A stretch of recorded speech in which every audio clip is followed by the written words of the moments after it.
balik lagi di Dua Sisi, di mana kita bahas soal Hari Besar Agama Konghucu berdasarkan dua sisi, yaitu sisi agama dan sisi budaya. Balik lagi bersama narasumber kita yaitu Wonsa Urip Saputra. Gimana Wonsa Urip? Panggilnya Wonsa, Sifu apa Koko aja nih? Koko aja. Oh, Koko aja ya, kayaknya terlalu berat. Kalau Sifu berat kalau itu. lah. Iya. Oke, Kau Urip ya. Kayak gimana? Karena kan bentar lagi nih mau Tangce ya? Tongce ya, betul. Tongce apa Tangce yang benar? Tangce itu dialek Hokkien ya. Hokkiannya ya. Kalau Woi itu berarti Tongce. Tongce. Ya. Tung atau tong? Ya, Tongce. Jadi tong ya. Ya gitulah. Tongce ya. Tongce. Nah, yang menarik nih, Tongce ini kenapa kalau yang lain kan dia berdasarkan penanggalannya Imlek gitu kan, dia maju mundurnya mungkin agak jauh gitu. Nah, ini kenapa kalau Tongce ini dia cuma 21 atau 22 Desember? Apakah ada penetapannya yang berbeda atau gimana gitu? Jadi begini harus saya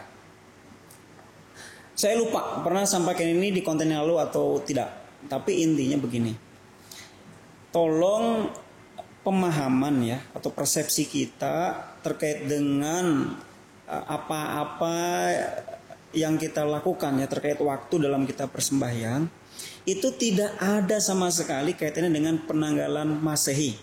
Oh, sebenarnya tidak ada hubungannya ya? Gregorian kalender gitu, yang itu nggak ada sama sekali. Kita komit pakai penanggalan yang disebut dengan Yin Yang Li atau disebut Nong Li, atau untuk kita kalangan internal kita agama Konghucu disebut Kongzi Li. Ya.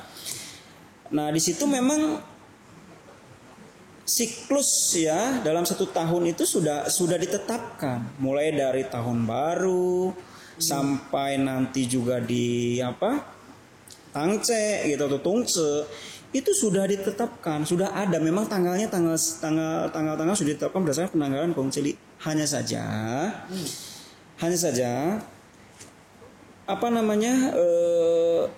kebetulan Qingming ya, kemudian juga Tongce itu tanggalannya itu selalu bertepatan ya. Bertepatan dengan misalnya kalau Qingming kalau nggak tanggal bukan 4 dan 5 saja bukan bisa 4, 5, 6 April. Kalau Tongce itu bisa tanggal 21 bertepatan ya 21, 22, 23 Desember. Oh, jadi bukan berdasarkan penanggalan Gregorian itu ya? Tidak. Kalau kita bicara tentang teknis, saya rasa terlalu berat ya. Intinya kamu tinggal lihat saja punya kalender Matakin. Ada. Nah, lihat saja di kalender Matakin bahwa lihatnya itu di pasti ada dibuat catatan bahwa ada tahun baru, ada Qingming, ada Tongce gitu. Itu nggak ada. Apalagi kalau misalkan sekarang yang lucu itu ada pemahaman katanya kalau tanggal kabisat pasti kalau di tanggal kabisat di tahun Masehi ya maju kan katanya 21. Tidak, itu tidak. Enggak, saya tegaskan bahwa itu tidak ada pengaruh sama sekali. Jadi mungkin hanya bertepatan aja ya karena mungkin kelebihan satu hari. Nah, tahun sekarang kabisat enggak? Sepertinya tidak ya. Harusnya sih kabisat karena kan 2020. Kabisat ini? Kabisat. Oh ya. Intinya begini ya. Ada Koko lupa harus cross check dulu, cross check kalender. Itu ada walaupun Februari sampai tanggal 28. 29. Harusnya kalau kabisat. Enggak, kalau enggak kabisat ya. Kalau Februari sampai tanggal 28, Tongce itu pernah di tanggal 21 Desember. Bertepatan ya. Kan gini loh, kalau kabisat katakanlah Februari sampai 29 katanya kalau pemahaman secara umum ya berani keliru ya, katanya Tongce-nya maju satu hari kan tanggal 21 kan. Padahal tidak seperti itu. Walaupun tidak kabisat sekalipun, misalkan Februari sampai 28 Februari, Tongce bisa saja tanggal 21 Desember. Ya, jadi nggak ada kaitannya ya. Iya. Nah seperti itu. Jadi emang cuma kebetulan saja bertepatan karena memang begini. Kalau penanggalan Masehi itu kan murni Yangli. Maksudnya Yangli ini berarti dia berdasar revolusi bumi ya terhadap matahari ya. Nah, jadi seperti itu. Jadi total 1 tahun 365 seperempat hari. Nah, kalau kita kan pakai perhitungannya pakai bulan ya. Peredaran bulan. Cuman dalam siklus 19 tahun itu ada bulan-bulan tambahan selama 7 kali. Nah, itu yang membuat sistem penanggalan yang kita miliki dengan sistem penanggalan Masehi akan selalu ada penyesuaian. Kalau yang murni penanggalan Imlek itu, penanggalan bulan itu sebetulnya penanggalan umat Muslim, saudara kita yang umat Muslim. Betul. Bisa kamu lihat kalau tiap tahun Idul Fitri pasti maju terus, karena memang totally ya. Jadi istilahnya kalau teman-teman kita yang Muslim murni pakai peredaran bulan, sementara yang Gregorian kan murni matahari. Ada perbedaan waktu. Ya? Sedangkan kalau kita ada yang namanya bulan Lun ya. Jadi penyesuaian. Nah, itu akan selalu akan ada penyesuaian. Ya. Biasanya dalam kurun waktu 19 tahun itu ada 7 kali bulan Lun lah. Yang biasanya di dalam waktu 6 tahun bisa 2 kali Lun lah. Atau 6 atau 5 tahun lah. Itu ada 2 kali Lun ya. Oke, kita langsung ke inti masalahnya nih. Tungce itu ritual atau budaya? Tergantung bagaimana kita memandang. Balik lagi ya, jadi nggak mesti itu budaya, nggak mesti itu ritual. Nah, ini tapi penjelasannya seperti apa? Kita nggak boleh hitam putih memandang ini, tapi harus utuh, komplementer. Kan ini ya. Kita nggak bisa mengatakan bahwa ini yang benar saya gitu. Ini yang benar ini nih, ini yang benar adalah ritual, yang lain salah. Emang mereka menganggap mereka salah, punya pemikiran seperti itu? Kan tidak, dan mereka pun punya dasar, punya argumentasi.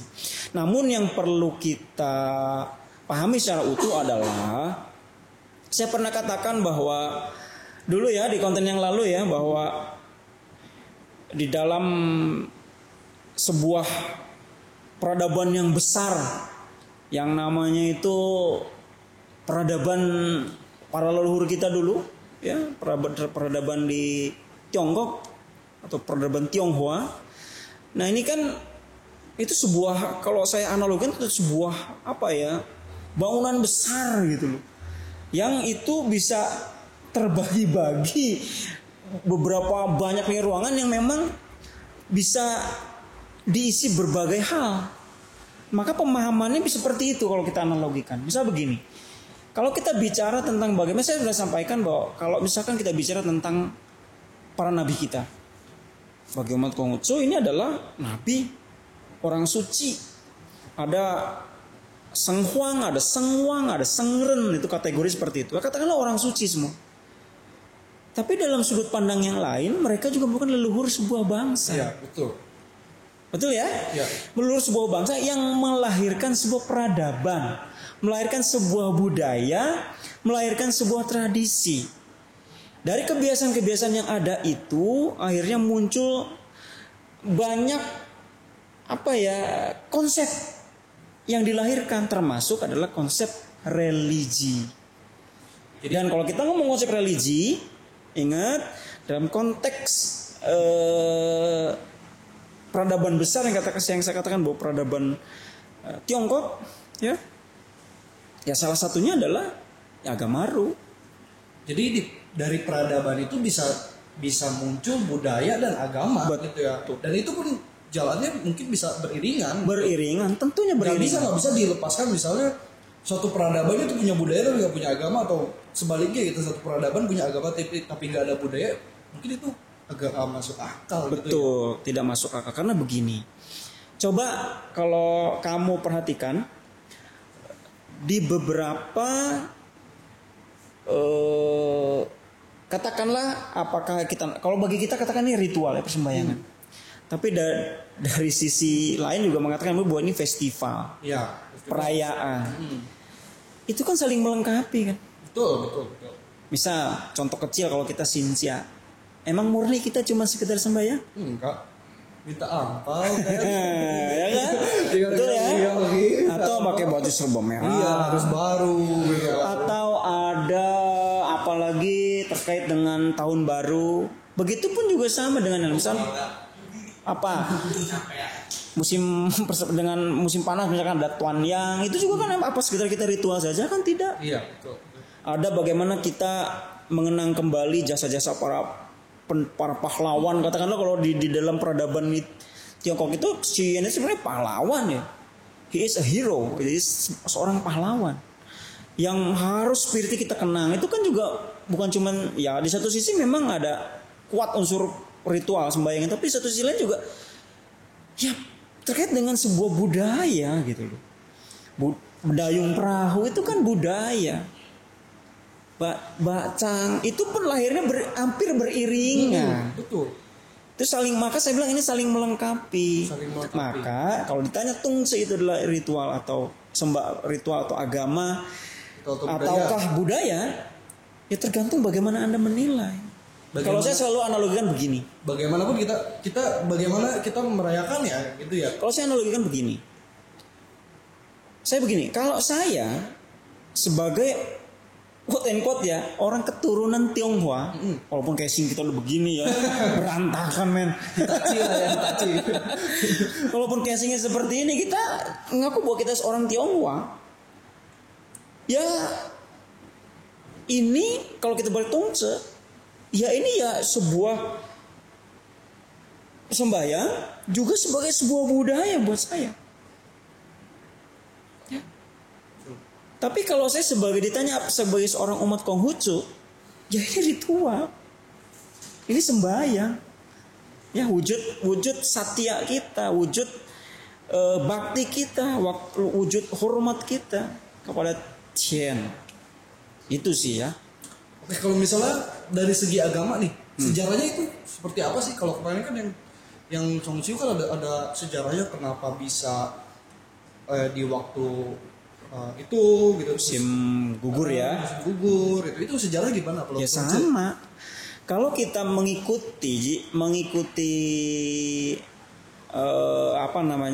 sejarah ya, historis, ritual ya atau sembahyang yang dilakukan oleh umumnya orang Tionghoa. Saya katakan sekali lagi, secara umumnya orang Tionghoa itu berasal dari kalangan. Ya zaman dulu kan Tiongkok itu zaman feodal, ya. Apalagi kalau kerajaan gitu ya. Dan feodalisme. Jadi kalau apalagi masa-masa keemasannya filsafat Tiongkok atau agama-agama besar Tiongkok itu mengalami kemajuan yang luar biasa itu zaman dinasti Qing, zaman dinasti Zhou. Itu adalah masa di mana betul ya kerajaan sudah pasti, tapi juga tata masyarakat itu diatur dengan sistem yang feodalisme. Jadi yang berhak melakukan persembahyangan itu kalau zaman dulu kalangan bangsawan, para raja dan para kerabat ataupun para menterinya. Jadi kaum aristokrat. Nah maka sejarah awal yang paling bisa kita lihat adalah dari tradisi para kaum ini yang itu tercatat dalam kitab suci kita. Jadi kalau misalkan dalam kitab suci kita itu dikatakan bahwa sembahyang itu kan terkait dengan 3 hakikat San Cai Tian Tiren.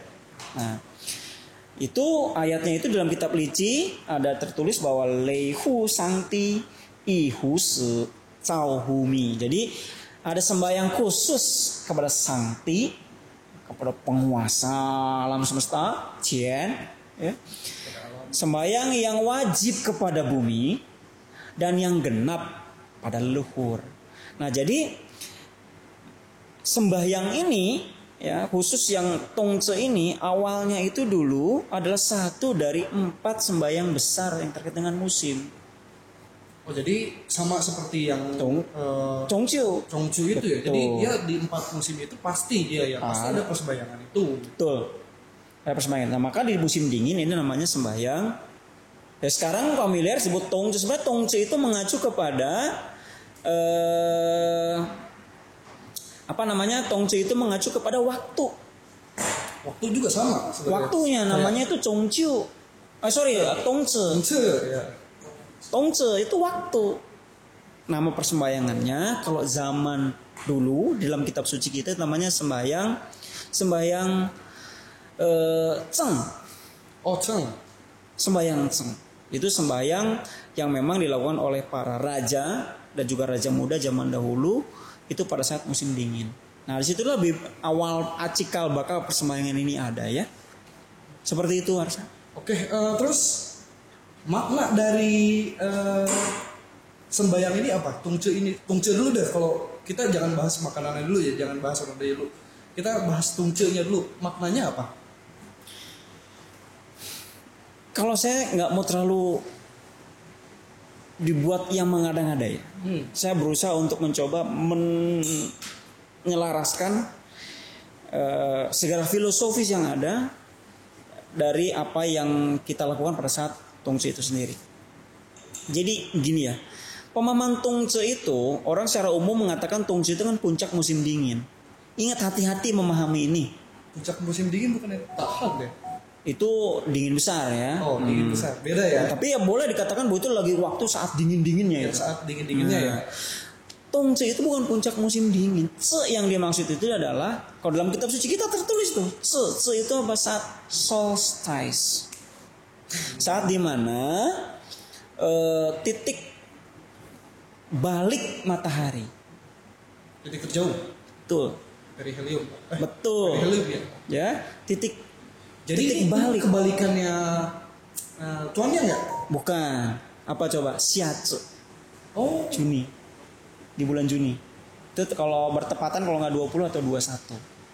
Itu soalnya kebalikannya. Kalau perihelium itu kan kalau nggak salah kan ya tuan yang itu kan yang titik Juni. Betul. Tuan yang itu nggak terkait dengan solstice.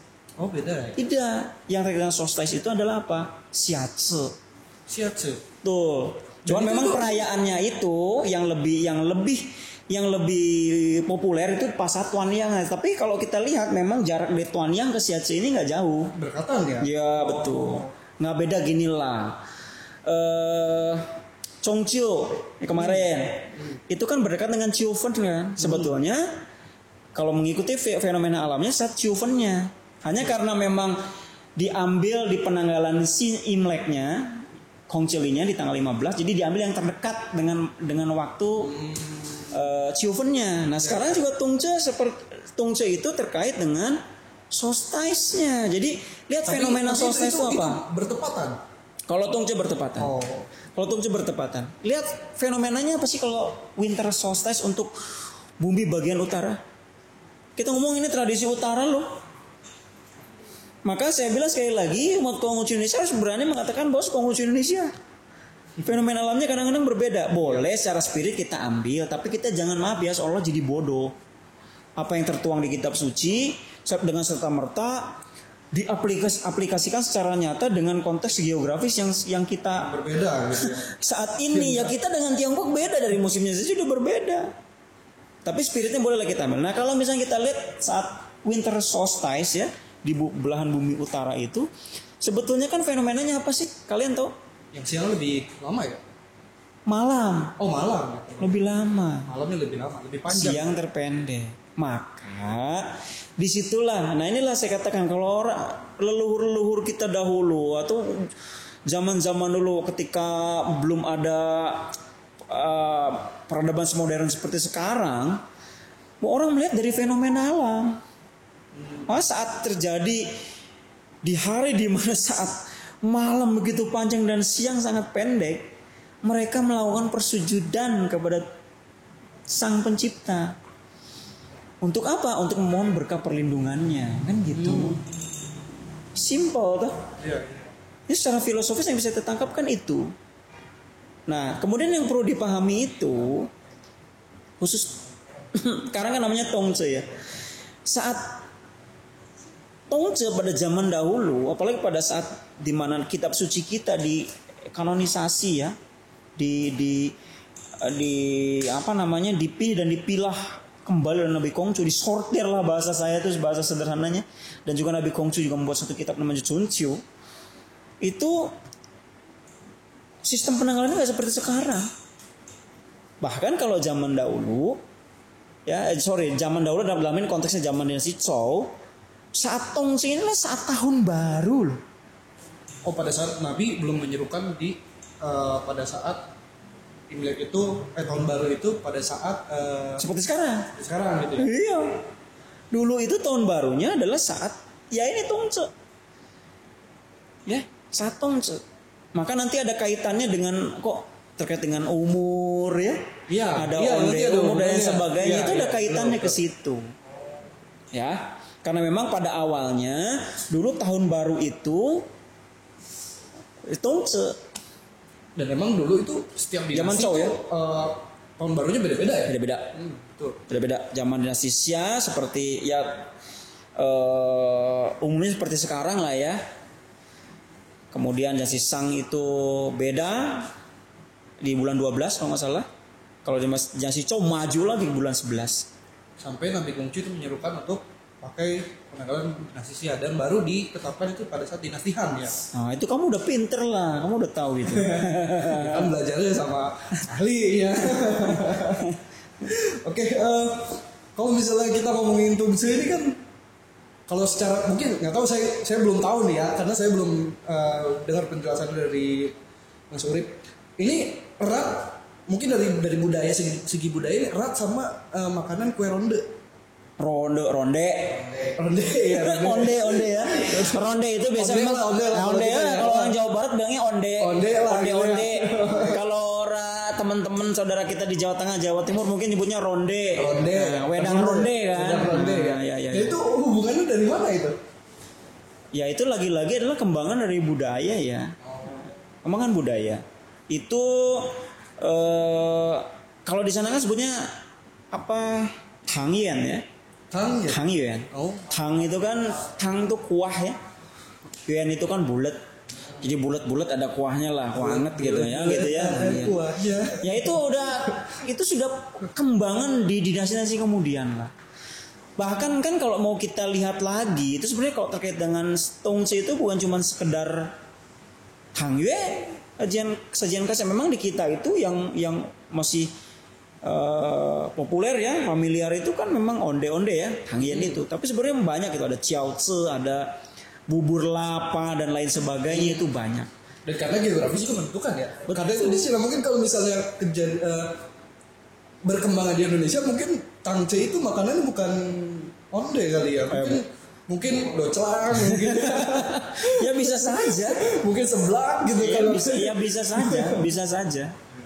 Jadi kalau bisa ditanya pertama kali sembahyang tangce itu ada ondenya itu kapan itu kira-kira? Nah itu aku juga harus nyerah saya. Saya selalu punya prinsip kalau nggak tahu bilang nggak tahu ya, daripada saya salah ngomongnya. Tapi intinya adalah ya kan kayak Chongqing kemarin kan itu kan karena ada strategi itu kan menyebar kue gitu kan. Dan itu pun juga sebetulnya folklore. Oh, ya. Jadi itu belum tentu kebenarannya belum divalidasi. Sebelum itu sebenarnya sudah ada ya.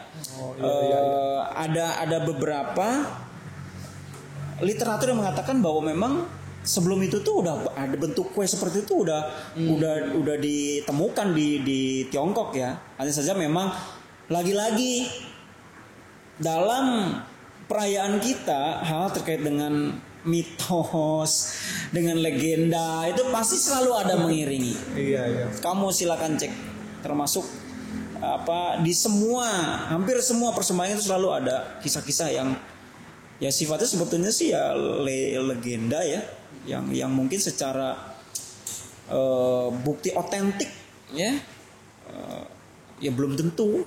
Iya. Ya itu kan sekedar buah tulisan gitu ya. Tadinya saya mau nanya gini, karena tadi udah dijelasinnya udah jelas gitu ya. Tadi saya mau nanya gini, ada kaitan apa enggak kan? Tadi udah dijelaskan kan bahwa emang nggak ada sebenarnya nggak ada. Masehi? Enggak sama kue onde tadi, nggak ada kaitannya kan ya? Maksudnya nggak ada kaitan gimana? Tadi yang onde sama sembahyang tangce ini. Oh ada pasti. Nah, tapi enggak mau saya gini. Kalau untuk sembahyangnya itu pasti kan dari awal sekali sudah ada. Hanya saja budaya itu kan selalu mengikuti berkembang ya. Sesuai dengan dinamika zaman. Dari segi ritualnya ini, apakah emang diharuskan ada onde atau enggak gitu kan? Kan saya pernah bilang nggak? Saya bilang salah satu pilar ciri khas yang mengiringi tiap persembahyan itu kan sajian tuh. Saya pernah bilang gitu. Iya, betul. Kalau kita secara tradisi yang seperti kebiasaan yang kita lakukan, mengapresiasi sesuatu kan pakai makanan. Betul. Sembahyang pakai makanan, nggak pakai bunga, nggak pakai apa lah, beda lah. Maka ada sajian-sajian khusus biasanya terkait dengan festival yang memang nanti karena ini festival ada juga ritual. Ya festival kita bikin apa kan, bikin kue dan lain sebagainya. Nah maka pada saat ritual pun kue itu ya kita sajikan, wujud dari appreciate kita terhadap objek yang kita hormati, juga simbol dari ritual yang kita lakukan itu pada saat apa, itu selalu beriringan sih Harsa. Jangan dibilang juga nggak ada kaitannya, ada sih. Cuma mungkin itu ada mengiringi sesuai dengan dinamika zaman lah. Nah kalau misalnya ditanya onde itu lambang apa sih, artinya apa gitu, maknanya apa gitu? Nah sekarang sebenarnya sih gini, lagi-lagi kan secara pasti terkait dengan kajian berdasar pada sebuah kitab suci maupun juga quote and quote ya, pemikiran yang logis gitu ya.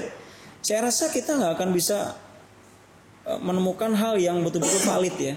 Tapi minimal gini, ada sebuah tradisi kebiasaan secara umum ya. Ini orang kita ngomong secara umum ya, budaya Tionghoa ya, orang Tionghoa itu selalu mengaitkan sesuatu hal ya, yang dilakukan itu dengan bunyi atau suara atau homofon yang baik, yang serupa. Misalnya gini, tang yuan itu kan juga berhomofon dengan yuan bulat kan?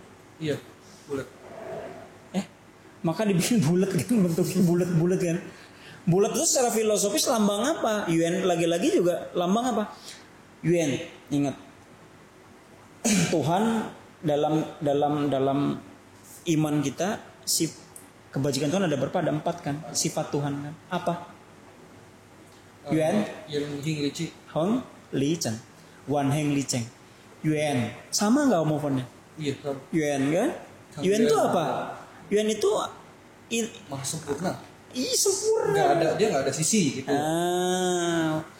Sempurna gitu loh, dan utuh gitu ya. Utuh. Nah maka Yuan juga berhomofon juga dengan bundar atau bulat, maka ya dibikinlah. Ya, jadi ya saya nggak tahu cocokologi atau tidak ya, tapi intinya itu masuk di akal juga sih. Iya. Betul nggak? Seperti itu. Ya. Terus banyak budaya yang beredar di Indonesia ini, nggak tahu di Indonesia aja, nggak tahu di luar juga. Kalau makan onde itu harus sesuai dengan umur. Nah itu gimana itu? Ya lagi-lagi kan itu tradisi ya. Oh, tradisi atau gimana gitu? Ya cuman saya lagi bingung saja itu nanti kalau ada orang yang umurnya sekitar 70 tahun. 70 tahun apakah 70? Iya. Apalagi kan ada tradisi katanya kalau pertama itu makan onde umur, jadi langsung swap sesuai dengan umur. Gitu ya. Kalau misalnya udah 70 tahun harus langsung masuk mulut kan juga gimana ya. Kalau mending kalau ukuran ondenya kecil-kecil itu, kalau ondenya onde yang ada isinya itu. Bayangkan kamu segede kue klepon ya kalau kita tuh. Kue klepon itu juga masuk kategori onde-onde loh. Ya. Cuman mungkin nggak pakai tangan, nggak pakai kuah ya gitu loh. Itu onde-onde apa ya mau dimakan 70 butir sebesar itu. Nah cuman itu saya rasa itu sudah menjadi sebuah tradisi belakangan ya. Tapi yang kalau bisa dikaitkan dengan umur kan saya bilang tadi. Nah awalnya dulu ya, apalagi zaman Sitso, tahun baru itu dihitung dimulai itu Tongse itu tahun baru kalau saat Sitso. Maka ada tradisi yang berkembang di kemudian hari, ada tahun baru besar, ada tahun baru kecil. Tahun baru kecil itu katakanlah tahun baru permulaannya itu Tongse, itu udah masuk tahun baru lah katakanlah gitu. Nanti tahun baru besarnya masuk ke tahun baru tuh Xinxia yang seperti kita lakukan tiap tahun. Nah terkait dengan onde umur ya itu saya rasa memang ada kaitannya ke situ ya. Iya. Karena memang awalnya dahulu tahun baru itu ya memang Tongse. Ya. di kitab suci seperti itu. Apalagi kitab-kitab suci kanonnya, kitab suci kanon Ru gitu, kitab suci kitab-kitab klasik ya dalam agama Konghucu. Itu jelas bahwa Tongse itu adalah saat dimana permulaan tahun ya. Saat permulaan tahun. Maka ada kaitannya itu dengan pergantian usia juga kan, ganti tahun ya. Iya, ganti tahun ganti usia. Tuh, maka di zaman kemudian itu ya ada penyebutannya secara tradisi ya, ada tahun baru besar, tahun baru kecil. Tahun baru kecil dihitung saat Tongse. Maka itu kaitannya dengan maka saat Tongse ya maka onde umur katanya gitu loh. Itu kaitannya ke situ ya. Ada kaitannya ke situ lah. Oke. Terus kalau nih mungkin ini nggak tahu di daerah Bogor aja, nggak tahu di daerah lain juga. Kalau misalnya lagi berkabung nggak boleh bikin onde. Nggak boleh bikin onde, nggak boleh bikin kalau tahun baru apa? Kue keranjang. Nah itu, iya benar. Nggak boleh kalau misalkan tuannya nggak boleh bikin kue cang. Kacang, iya. Itu gimana tuh?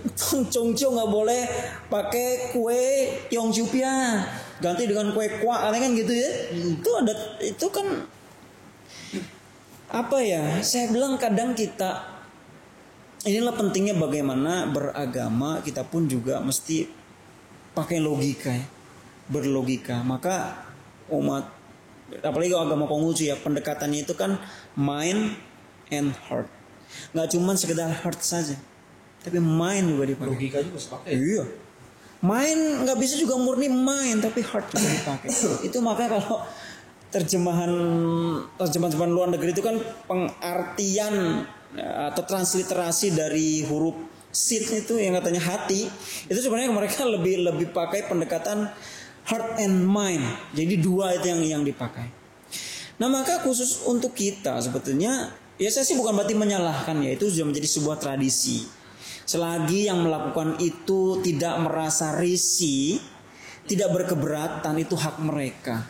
Saya katakan itu hak mereka. Kita nggak boleh membuat sebuah justifikasi, pembenaran bahwa oh saya yang benar, Anda yang salah. Tidak boleh lah. Mungkin logikanya gini,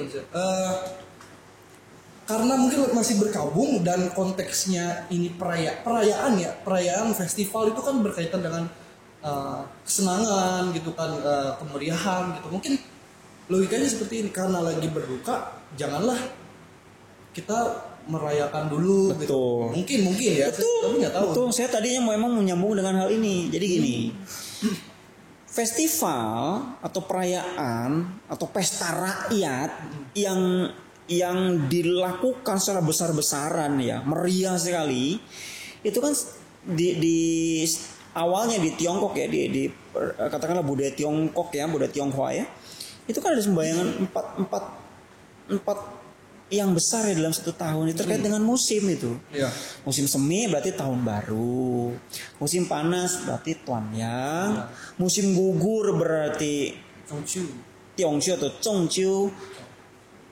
Musim dingin berarti Tongci. Ini kan perayaan. Merayakan. Kalau bisa perayaan festival rakyat itu terkait dengan senang-senang nggak? Iya. Pesta pora nggak? Nah kalau orang yang berkabung boleh nggak pesta? Boleh nggak larut dalam hal yang sifatnya sukacita? Hura-huraan gitu ya. Kan tidak boleh. Kita lagi berkabung justru kita sedang berprihatin. Nggak boleh. Bahkan kan ya maaf ya kalau secara bimbingan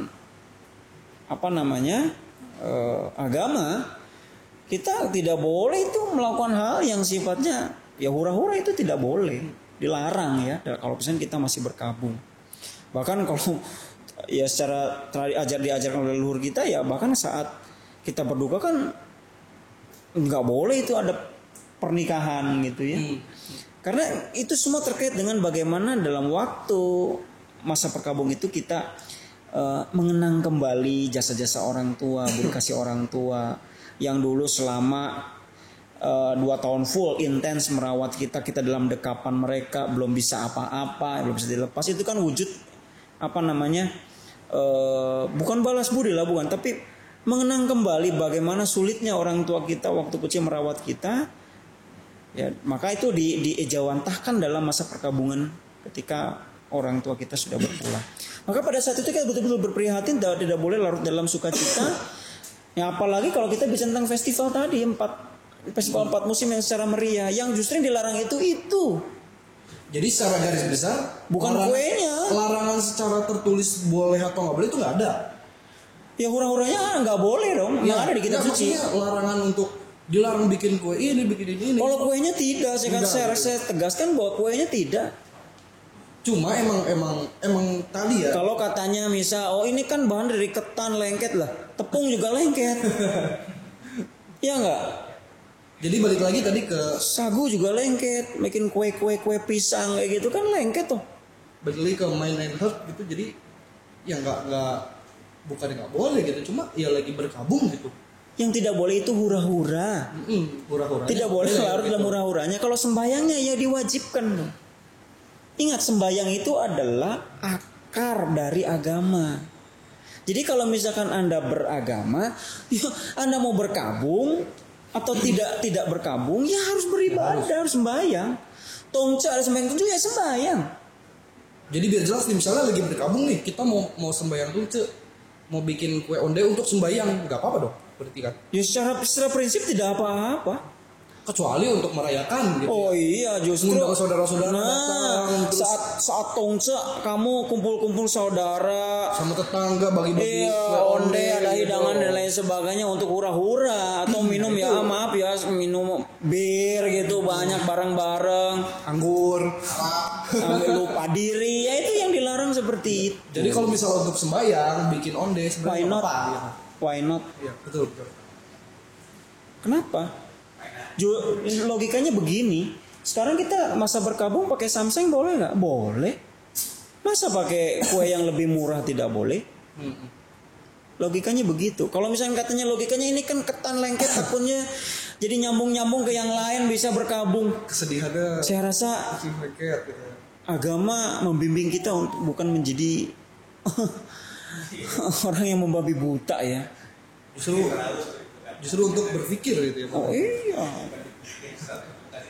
Jadi jangan tapi bukan berarti kita juga boleh seenaknya membuat sebuah pembenaran ya atau justifikasi kepada orang, ya yuk kacau lah, yuk bodoh lah, jangan. Iya. Selagi mereka melakukan itu dengan tidak merasa risih ya sudahlah. Tapi dalam konteks kita beragama, misalnya kalau lagi diskusi ya seperti ini, talk show atau mungkin kita kebaktian, hal seperti ini ya tidak masalah untuk itu dibahas ya, bahwa sebenarnya secara prinsip, secara ajaran agama tidak ada larangan itu. Yang dilarang itu adalah kita ikut larut dalam pesta pora, ikut dalam kemeriahan di dalam merayakan sembayang itu, persembahyangan yang memang dibungkus dengan festival itu sendiri ya. Tapi ada yang menarik nih, yang mungkin selama ini terlewat gitu sama kita, bahwa emang festival sembayang 4 musim ini harusnya ada kemeriahan harusnya ya. Maksudnya? Yang ada di kita sekarang kan biasanya sembayang onde cuma sembayang ya. Gitu. Tanpa ada festival kemeriahannya. Masalahnya di kita ada musim dinginnya. Nah itu ya. Jadi kan itu kan terkait dengan bagaimana pada saat musim dingin ya, sebenarnya itu kan belum puncak ya, tapi lebih ke solstice ya. Jadi pada saat fenomena alam itu ya ada sebuah festival ya, yang mengiringi pada saat tongse itu. Nah kalau khusus untuk di kita ya paling sekarang ini yang masih terlihat festivalnya itu kan paling tahun baru, Tuan Yang, Tiongju ya sedang-sedang lah ya, sedang-sedang lah, walaupun tidak gegap gempita. Kalau Tongce memang di kita ya jarang. Ya festivalnya cuma sekedar makan onde aja sih. Makan onde sesuai umur. Betul. Itu pun juga sebenarnya kalau kita berbicara tentang onde, saya rasa untuk sekarang itu kalau yang tidak memiliki atau abu leluhur kayaknya bikin onde juga sudah mulai kurang ya kalau menurut saya. Maka penting, inilah yang membedakan kalau misalkan kita yang katanya Tionghoa ini secara umum ya, kita sebut orang keturunan Tionghoa ini kalau nggak punya mejabu ya itulah rasa apa ya, kemeriahan atau yang paling terasakan sekali terkait dengan persembayangan terkait dengan yang kita lakukan itu ya di sepanjang tahun ya kurang begitu berasa ya, rasa ya. Ya makanya tadi saya tanyakan ini kenapa hanya di kita hanya cuma sembahyang aja tanpa ada kemeriahannya itu gitu. Ya yang meriah itu yang saya katakan tadi paling baru sekedar di tahun baru sampai cap gome. Apakah perlu gitu di tiap Litang gitu ya dibikin aja gitu festival onde gitu ya bikin apa kan bikin lokal. Oh itu nggak masalah. Oh itu justru bagus. Ya, karena ya saya rasa gitu ya sembahyang onde, sembahyang Yongchu itu kayak di Litang kita tuh kayak nggak berasa jadi cuma sekedar ada sembahyang dan habis sembahyang tuh pulang gitu udah gitu. Yang saya bayangkan itu sepulang sembahyang tuh ya ada makan-makan, kita makan onde apa makan Yongchupia gitu. Kayak gitu. Ya bikin nanti orsa. Ya nanti okay, Bogor lah ya. Bikin Bogor ya. Kita sembahyang. Ya. Oke, balik lagi nih kita balik lagi ke sejarah nih. Tungce ini pertama ini di dinasti apa? Yang pertama. Kalau untuk Tongce saya katakan ya terkait dengan ritualnya itu dari zaman sebelum Nabi Kongju sudah ada. Oh sudah ada. Sembahyang Ceng itu ya. Zaman dinasti Xia itu sudah ada. Oh dari dinasti Xia udah ada. Sembahyang Cengnya ya. Tapi kalau misalnya terkait dengan Tongce ya festival Tongce seperti sekarang populer itu zaman dinasti Tang dan dinasti Song. Oh. Ya itu barulah katakanlah menjadi sebuah festival besar, jadi hari libur gitu ya. Kalau konteks zaman sekarang ini kan seperti hari libur ya, seperti hari libur nasional saja. Nah Tongce juga waktu zaman kerajaan dulu itu Tang, zaman dinasti Tang, zaman dinasti Song itu ada salah satu festival yang memang populer sekali, ramai sekali, besar sekali. Bahkan sepertinya memang jadi libur nasional juga deh. Ya seperti halnya yang saya katakan kemarin itu Chongqiu itu kan hari libur. Qingming juga hari libur. Jadi kan kalau dulu kan kalau zamannya Chungpo masih kerajaan itu kan semua terkait dengan festival dan terkait dengan persembahyangan kita itu rata-rata hari libur semua. Ya. Kecuali memang sekarang ini kan ya jadi sebuah warisan budaya saja gitu ya. Jadi ya tapi memang ada beberapa yang masih diliburkan ya gitu. Ada. Oke saya rasa itu saja. Kalau untuk persembahyangan waktunya apakah saat malam, pagi, siang? Begini, kalau kita mengikuti anjuran dari Dewan Rohaniwan itu saatnya subuh. Oh subuh? Subuh itu pukul 3 sampai pukul 5 ya waktunya ya. Jadi waktunya di situ ditetapkan. Tapi kalau ada juga yang mau pakai katanya saat dimana pas Tongce-nya. Jangan salah loh. Tongce itu saat waktu Tongce itu sampai jamnya saja bisa ditentukan.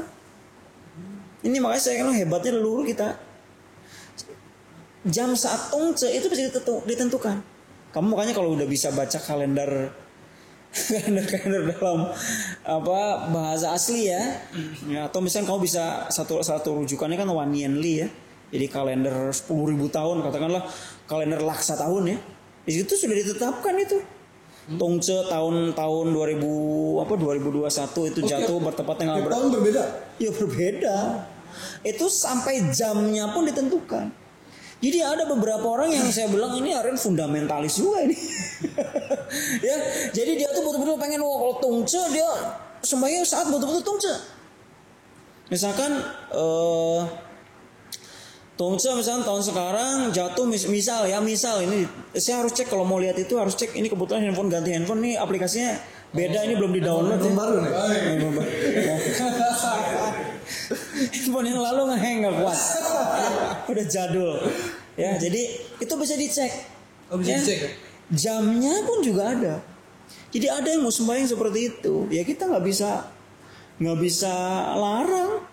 Mereka punya argumentasi, punya dasar. Ya, ada juga ya kalau kita secara umum mengikuti anjuran dari Dewan Rohaniwan ya saatnya subuh ya subuh sembahyangnya. Tapi ada juga loh sembahyang yang siang hari. Ada. Tapi kalau saya ditanya ini subjektif ya, tentunya subjektif. Tapi mudah-mudahan subjektifnya tidak asal-asalan, asal nguap gitu ya. Ya saya katakan lagi-lagi bahwa secara spirit Tongce ini terkait dengan fenomena alam. Fenomena alamnya itu adalah di mana ada waktu malam yang terpanjang, siang hari pendek. Ya jadi yang paling dominan itu kan pada saat fenomena itu.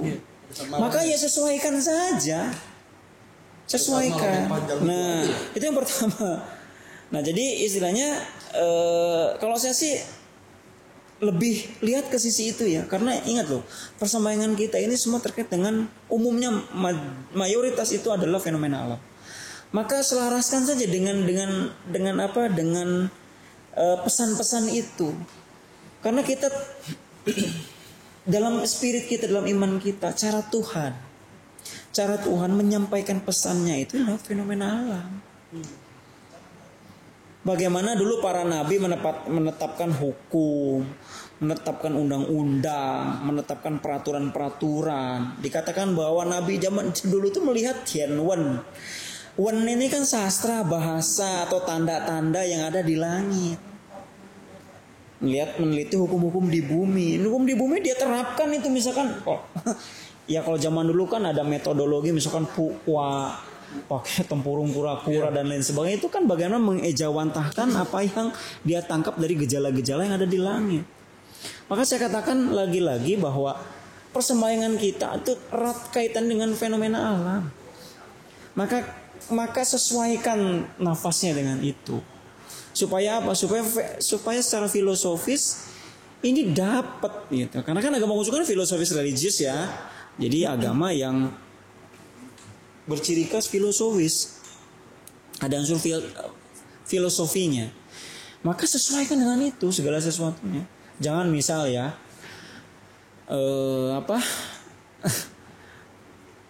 sembayang ini pernah ada kejadian Chongqiu, misalkan Tiongqiu, ini kita sedikit ke yang lalu ya, Tiongqiu, tapi sembayang misalkan siang hari, lah mana ada kaitannya kok. Tiongqiu kaitannya sama bulan kok. Berarti saat fenomena adanya bulan. Kan gitu. Tongce malam terpanjang ya, berarti kayaknya cenglinya ya saat malam lah gitu. Ya. Siace kebalikannya, berarti kan memang saat siang hari, karena memang murni. Siace itu kan disebut dengan summer solstice, jadi terkait dengan panas gitu loh, matahari. Jadi ya saya rasa sesuaikan dengan itulah. Sesuaikan dengan itu. Tapi kalau misalkan kita bicara kembali dengan pertanyaan kamu di awal tadi, saat yang tepat sembahyang Tongce, ya karena saya sebagai sekretaris Dero, ya dalam hal ini juga saya sebagai sekretaris Dero ya ikut anjuran Dero lah. Dero aja ya. Iyalah. Dia sampai jam 5. Iya, subuh saja. Itu udah ditetapkan kok.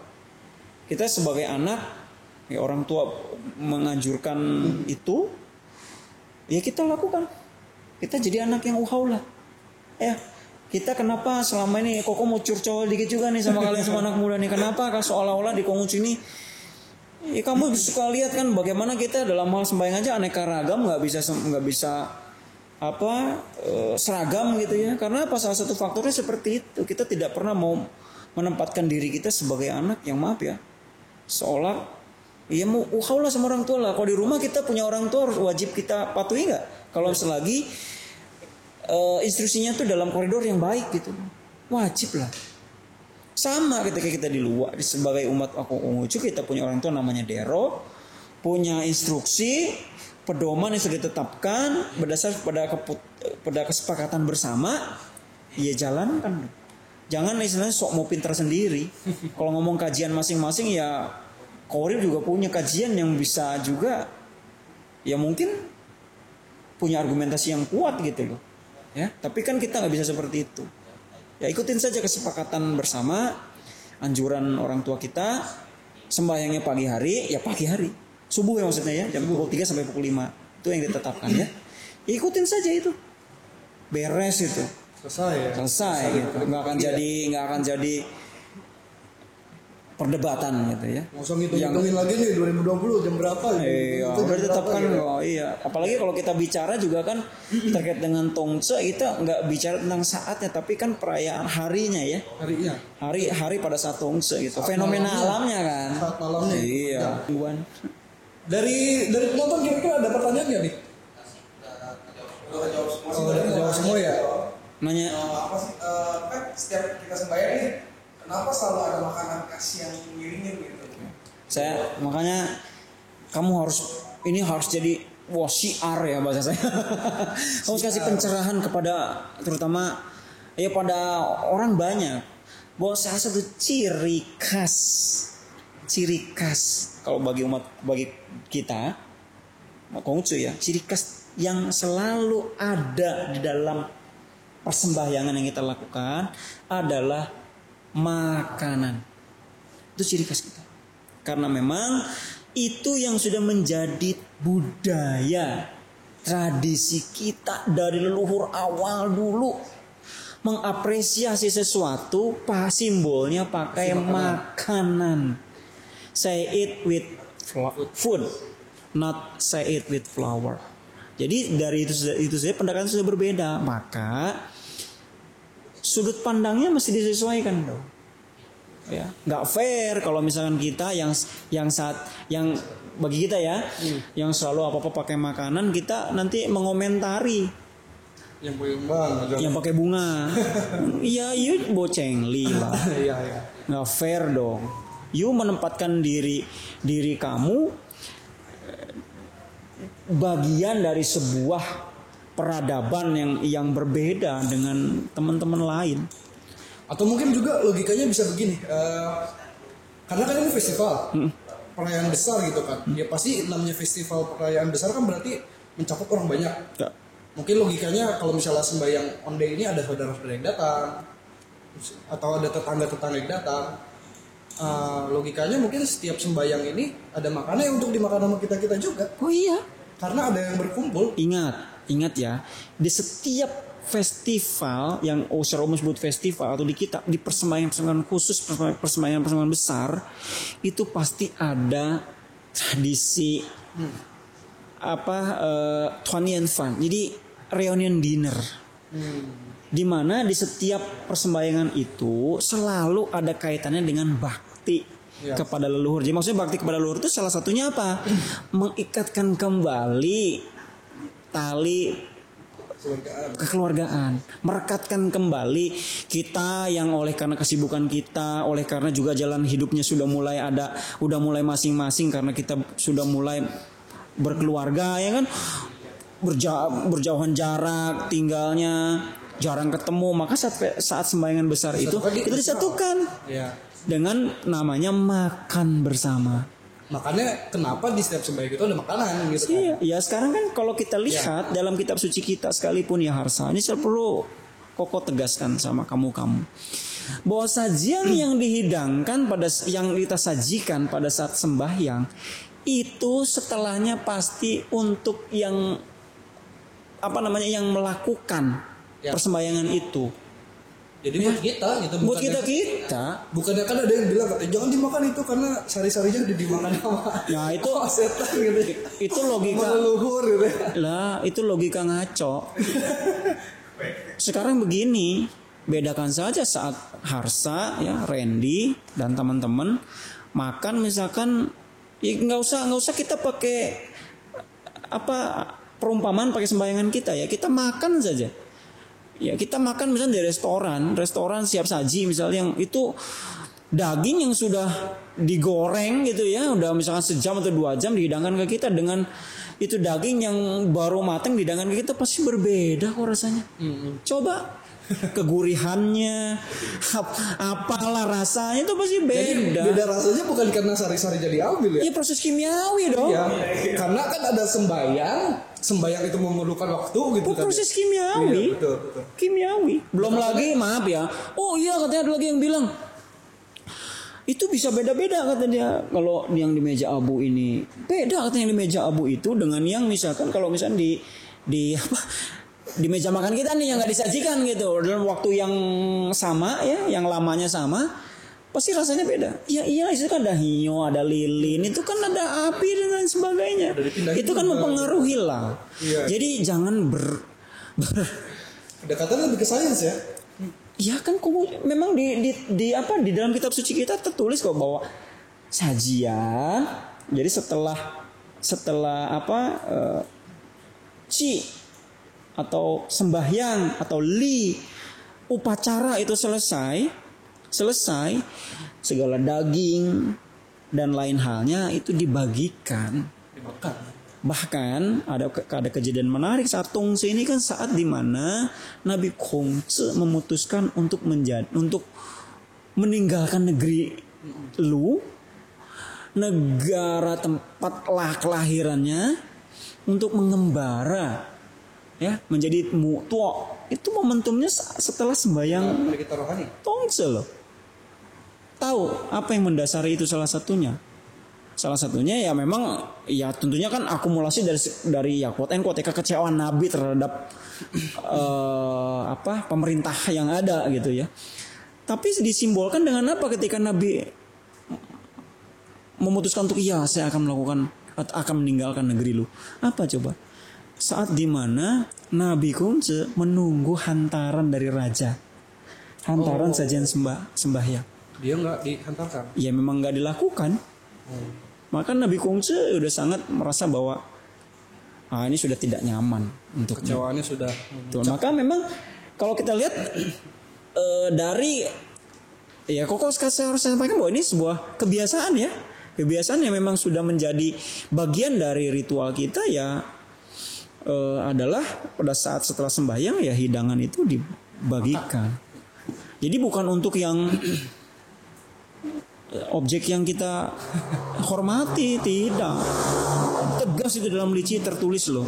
Tegas di lici terus bahwa Nabi bersabda demikian bahwa yang meninggal itu tidak ikut makan. Ini yang perlu dipahami ya. Kalau masalah kenapa pakai sajian tadi sudah saya katakan ya, bahwa memang kita berangkat dari budaya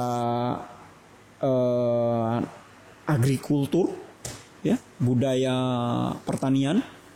Segala sesuatu di cikal bakal peradaban Huaxia, Tionghoa atau Tiongkok itu adalah berangkat dari sebuah peradaban pesisir pinggiran sungai yang amat sangat subur, nanam apapun jadi, ternak apapun juga hewan ternak bisa digembala, cari makanannya mudah. Ya jadi hal yang terkait dengan makanan kuliner itu kan mudah dikembangkan. Jadi memang dari awalnya itu dulu wujud apresiasi para leluhur kita terhadap sesuatu ya, apalagi ritual, yaitu pakai makanan. Jadi bukan untuk dimakan ya. Ini tolong dikuat ini dengan baik. Gimana pertanyaannya udah terjawab? Cukup ya? Oke. Sebelum kita tutup nih, secara garis besar berarti Tongce ini bertepatan dengan malam terpanjang. Iya, winter. Itu pun di Tiongkok bagian utara. Tiongkok bagian utara. Tiongkok utara. Oke. Terus dinastinya itu udah sembahyang seperti ini, sembahyang kehadirat Qian pada saat Tongce itu sudah ada jauh sebelum Nabi Kongce. Jauh sebelum Nabi Kongce, cuma yang seperti sekarang dinasti Tang. menjadi ada istilah Cie ya, perayaan festival besar-besaran ya, dilakukan secara nasional kalau pakai bahasa sekarang, yaitu zaman Tang dan Song itu. Tang dan Song. Ya. Terus mengenai makanannya ya karena emang setiap persembahyang pasti ada makanan. Identik dengan sajian khusus. Terus mengenai mitos-mitos dan yang tadi udah terjawab ya, bahwa sesuai umur tuh nggak harus gitu ya. sesuai umur itu nggak harus. Ya nggak harus, tidak mengharuskan. Sama yang berkabung ini kalau misalnya untuk bikin silahkan ya. Iya, karena kalau memang tidak. untuk sembahyang. Jadi bukan gini, untuk hura-hura. Atau mungkin gini lah. Kembali ke yang mau bikinnya juga, kalau merasakan dia memang merasa tidak enak ya tidak perlu. Ya. Tapi dalam hal ini saya sebagai ya rohaniwan juga kan gitu loh, punya kewajiban untuk memberikan pemahaman bahwa di dalam ajaran agama tidak dilarang. Yang dilarang itu adalah ikut larut dalam pestanya, perayaannya kita nggak boleh gitu loh ya. Terus untuk waktu persembahyangannya itu sudah ditetapkan jam 3 sampai jam 5. Ya. Jam 3 sampai jam 5 pagi ya, subuh betul. Terus apa lagi? Udah ya, mungkin itu aja. Iya. Gak ada lagi yang tanya nih? Gak ada lagi, cukup. Kalau misalnya cukup sekian, kita tutup aja 2 sesi kali ini. Jadi udah jelas ya bahwa sekali lagi perayaan ini nggak bisa dipisahkan antara dua-duanya gitu. Apakah ini secara ritual atau agama, melainkan ya ini dua sisi. Oh iya, saling melengkapi itu. Ya, itu kesimpulan bisa kita dapat. Banyak sekali yang bisa kita ketahui ya dari pemaparan dari Urip ini. Mungkin nanti kita kembali lagi di 2 sisi Imlek ya. Oh ya, bentar lagi musim semi. Ya. Oke. Nanti musim semi kita bahas juga. Terus berikutnya Tuan Yang. Tuan Yang sama Qingming. Boleh. Qingming juga. Jadi masih banyak perayaan yang akan kita ulas lagi ke depannya mengenai 2 sisi ini. Akhir kata, terimalah kembali salam pedugiman kita hanya kebajikan Tian berlalu itu Tung Tian. Shen Yo gitu. Sanca.